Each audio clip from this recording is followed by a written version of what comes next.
In fact, Mr. Shinde has turned out to be an embarrassment for the UPA on numerous occasions. Let's take a look how. The biggest embarrassment, of course, is the allegation leveled against him by his own former aide, RK Singh, that Shinde shielded a Dawood aide in the IPL betting scam. Then, just last week, Mr. Shinde had also gone on record to support the candidature of NCP Supremo Sharad Pawar for the Prime Minister's post. Later, of course, he had to retract and to say that Rahul Gandhi is the one who should lead the country. Mr. Shinde had also to eat his words after accusing the BJP and RSS of fomenting Hindu terror. Also last year, the Home Minister did the unthinkable by naming the Bhandara case rape victims on live TV in the Rajya Sabha. For that also, he had to later apologize. Another apology he had to issue was after he taunted Rajya Sabha MP Jaya Bachchan over the Assam violence in the upper house. While BJP's attack on Shinde seems to be pre-planned, the reasons they have are many. The Snoopgate probe, pushing off communal violence bill, and now the latest, the advisory to states. Bureau Report, headlines today. It's a clear-cut fight between the BJP and the Congress party in the political spectrum. Joining me this evening on Newsnight, Jay Narayan Vyas from the BJP and Brijesh Kallappa from the Congress party. Let me start with you, Mr. Kallappa. RK Singh, who was working as the Home Secretary to Mr. Sushilkumar Shinde for 11 months, after he's retired, he comes out and says that Sushilkumar Shinde actually lied about the fact that the FBI was going to give any information on Dawood Ibrahim. Secondly, he sends a directive to all states that be careful while you're arresting Muslim youth, to which Arun Jaitley also raised objections and said this should be seriously looked at. Number 3, Narendra Modi comes out and says that as far as Sushilkumar Shinde is concerned, he's playing communal politics.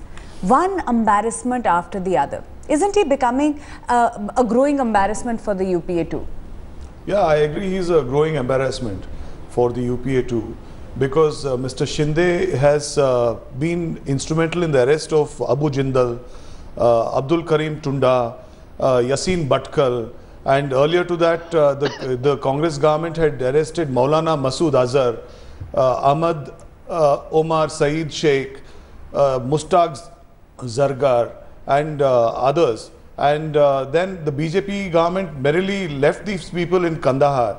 And today when Mr. Shinde is doing an outstanding job by having arrested Abu Jindal, Abdul Karim Tunda, which, you know, people who have been at large for several years, and Yasin Bhatkal, now today the BJP wants to make him a political victim because he's speaking for people who deserve to be spoken about. Mr. Kallappa, he might have all these achievements to his credit, but at the same time, there are certain things that you cannot deny are becoming growing embarrassments. I mean, when he spoke about Hindu terror, the remark about the RSS and BJP, when he spoke about Jaya Bachchan on the floor of the House, when he spoke about the Bhandara rape victims, naming them, when he called Hafiz Saeed Shri, all these are also embarrassments which come, you know, side by side.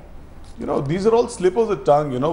I'm sure even as an anchor, you would have had several slips of the tongue. For that, you don't cost a outstanding Home Minister his job. This is, you know, this is not the way of, you know, handling a nation. You don't have to keep a frown like Mr. Advani to be called the Iron Man of India and to a smiling visage of Mr. Shinde who's able to deliver. You say that he's very weak. This is no way of dealing with Let me ask Jay Narayan Vyas. This is the same man, apart from the long list of achievements that Mr. Kallappa has spoken about, but this is the same man who has the execution of both Mohammad Afzal Guru as well as Ajmal Kasab to his credit. But till then, the BJP was fine with him. He is also the one who's scrapped NCTC to build bridges with the BJP.